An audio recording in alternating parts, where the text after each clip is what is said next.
sais ce qui m'a empêché de passer à l'action pendant des années, le manque de confiance en soi. Comme tout le monde, il y a des moments où on a l'impression de ne pas être à la hauteur. J'ai toujours été une personne de base qui n'aime pas se mettre en avant.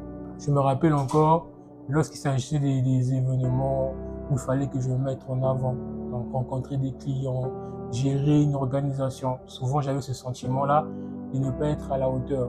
Et c'est quelque chose que j'ai même demandé deux fois à Dieu de m'aider. Je me suis dit, mais j'ai beaucoup d'ambition, mais si aujourd'hui je ne suis pas en mesure de pouvoir m'exprimer devant un public, ça veut dire que je ne serais pas capable clairement de pouvoir pas persuader les gens de ma vision.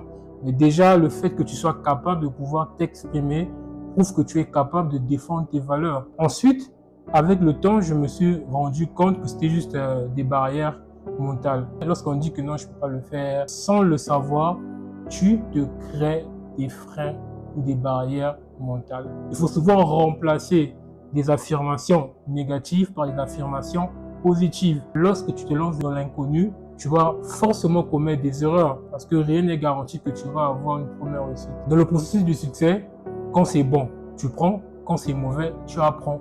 Dans tous les cas, tu n'auras rien perdu. Et sors de ta zone de confort parce que c'est à partir de là que tu vas commencer réellement à vivre la vie que tu mérites.